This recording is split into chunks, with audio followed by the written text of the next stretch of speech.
अस्सलाम वालेकुम दोस्तों, आज की इस वीडियो का टॉपिक है which will take more current, motor और हीटर। यानी कि मोटर जो है वो ज्यादा करंट लेगी या हीटर ज्यादा करंट लेगी। ये क्वेश्चन इंटरव्यू में पूछा जा सकता है। अब इंटरव्यू में जो आपसे क्वेश्चन पूछा जाएगा वो होगा कि आपकी जो मोटर है, मान लीजिए कि वो भी 1 किलोवाट की मोटर है और आपकी जो हीटर है वो भी 1 किलोवाट की जो है वो हीटर है।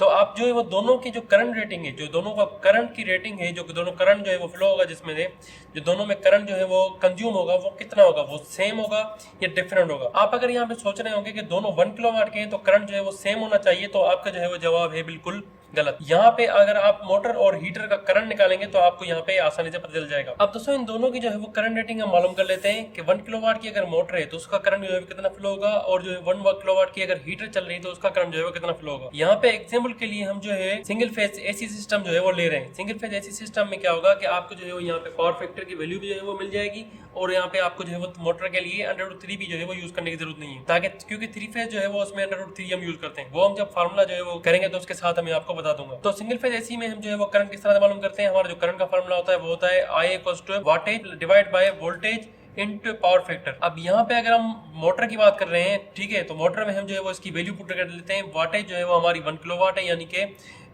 1000 यहाँ पे वाट हो जाएंगे, क्योंकि 1 किलोवाट का मतलब है 1 × 1000, ठीक है। तो यहाँ पे 1000 जो है वो वाट हो जाएंगे।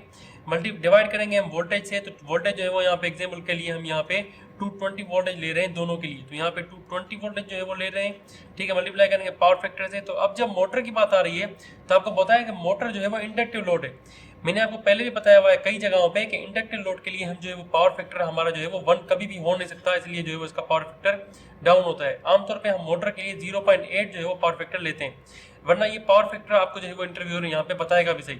अगर वो नहीं बता रहा तो आप यहाँ पे मोटर का लोड लेके आप यहाँ पे इंडक्टिव लोड जो है वो काउंट करके उसका जो है वो पावर फैक्टर 0.8 लिखेंगे। अगर हम यहाँ पे हीटर में बात करेंगे तो हीटर की यहाँ पे करंट जो है वो इक्वल होगा वाटेज, ठीक है, वाट डिवाइड बाय वोल्टेज करेंगे। यहाँ पे 220 हमने जो ली हुई है, ठीक है, मल्टीप्लाई करेंगे पावर फैक्टर से। तो यहाँ पे हीटर जो है वो रेजिस्टिव लोड होता है।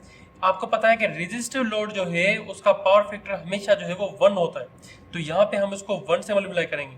अगर आपको रेजिस्टिव लोड और इंडक्टिव लोड के बारे में और पावर फैक्टर के बारे में जानना है तो मैंने इस पे पहले भी वीडियोस बनाई हुई हैं, आपकी जो है वो स्क्रीन पे आ रही होंगी, या आपकी वीडियो की आपकी जो है वो डिस्क्रिप्शन में आपको मिल जाएंगी, आप वहां से देख सकते हैं मजीद जानने के लिए। तो इसकी जो वैल्यू आ जाएगी वो आ जाएगी 1000 डिवाइड बाय 220 मल्टीप्लाई बाय 1। तो इसका जो जवाब आ जाएगा वो भी हम यहाँ पे देख लेते हैं, वो आ जाएगा 4.54। अभी 4.54 आपका जो एम्पियर है वो है आपका हीटर का, ठीक है। अब हम मोटर की बात कर लेते हैं कि मोटर पे जो है वो कितना लोड आएगा, कितना करंट यहाँ पे फ्लो होगा। तो अगर आप इनकी जो है वो कैलकुलेशन करेंगे तो आपका जो करंट फ्लो होगा वो यहाँ पे आएगा 5.6 एम्पियर।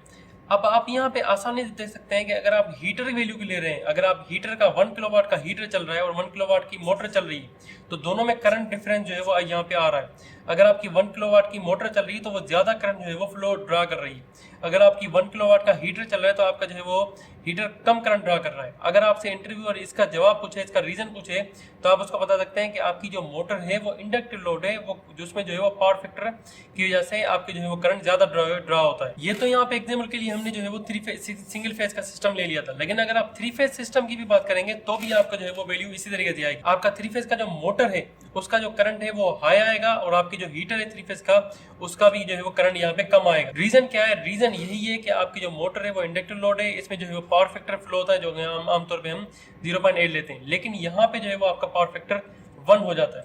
अगर आप डीसी सिस्टम भी लेंगे तो आपका जो है वो पावर फैक्टर आमतौर पे दोनों में ही 1 हो जाएगा, क्योंकि डीसी में जो है वो पावर फैक्टर होता ही नहीं है। लेकिन जब अगर आप एसी सिस्टम की बात करें और सिंगल फेज 3 फेज सिस्टम की बात करें तो दोनों में आपकी जो मोटर है वो ज्यादा करंट ड्रा करेगी और आपकी जो हीटर है वो कम करंट ड्रा करेगी।